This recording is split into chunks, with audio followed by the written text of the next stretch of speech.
¿Cómo funciona? El dispensador de refrescos sirve bebidas, así de sencillo. ¿Sencillo? Pues la verdad es que no. Lo cierto es que un refresco es una mezcla imposible de agua y dióxido de carbono, o CO2. Dos sustancias que simplemente no se mezclan. El dispensador tiene que hacer el imposible para fabricar la bebida. Para conseguirlo, el dispensador se esfuerza al máximo. Y para eso necesita una gran cantidad de presión. Bueno, ¿cómo funciona? El dispensador de refrescos, la máquina que fabrica bebidas. Para lograr esta mezcla imposible, cuenta con 6 bombas de sirope y 6 cajas de sirope. Una bomba conectada al dispensador de agua, un carbonatador, un cilindro de CO2 y grifos. Cuando se presiona el grifo, la bomba envía el agua al carbonatador. El cilindro también envía CO2 al carbonatador. Su función consiste en mezclar estas sustancias aparentemente incompatibles para producir agua carbonatada. Cuando se produce este milagro, el agua carbonatada se envía al grifo y la bomba de sirope envía el sabor elegido. El sirope y el agua carbonatada se mezclan justo antes de salir por el grifo. ¡Tachán! El dispensador acaba de fabricar un refresco. En apenas 4,8 segundos, ha mezclado el agua y el CO2, le ha añadido sabor y ha llenado el vaso. Pero para entender cómo se las arregla el carbonatador para mezclar el agua y el CO2, hay que desmontar el aparato.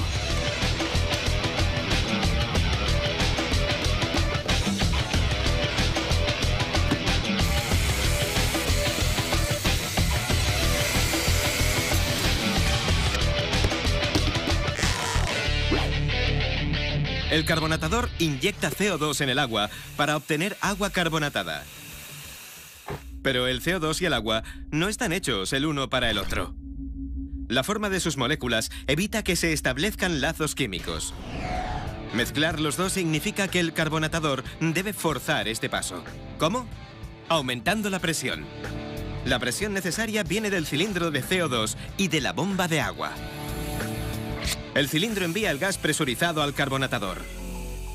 La bomba de agua añade presión al agua y la envía al carbonatador. El encuentro del agua y el gas se produce en el carbonatador a más de 700 kilopascales. Eso es 7 veces más que la presión atmosférica. Este encuentro a alta presión es extremadamente turbulento. Las sacudidas y las vueltas ayudan a maximizar la superficie de contacto entre el agua y el gas.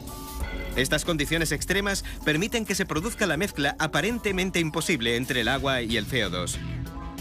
Las moléculas de CO2 se separan y rodean las moléculas de agua. Lo que parecía imposible con una presión normal sucede gracias a la presión del carbonatador. El gas se disuelve en el agua. Este agua carbonatada contiene un 0,4% de CO2. Eso es 16.000 veces más de lo que suele contener el agua. Dentro del carbonatador, el agua carbonatada no tiene burbujas. Parece agua. Al aislarlas y rodearlas de moléculas de agua, las moléculas de CO2 se disuelven por completo. Pero en cuanto el agua carbonatada sale por el grifo, la presión atmosférica vuelve a su nivel normal y el agua se llena con 16.000 veces más CO2 del que contiene normalmente. La mezcla imposible no dura mucho. Las moléculas de CO2 vuelven a convertirse en gas. Lento, pero seguro. El gas sale del agua en forma de burbujas.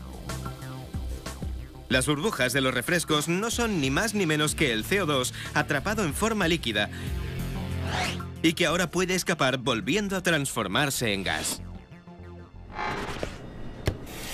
Un vaso de refresco contiene un vaso de agua y el equivalente a 5 vasos de CO2 atrapado en el agua. Al salir por el grifo, el gas empieza a salir lentamente del refresco, burbuja a burbuja, hasta que solo queda agua azucarada. El dispensador fabrica refrescos obligando al agua y al CO2 a mezclarse.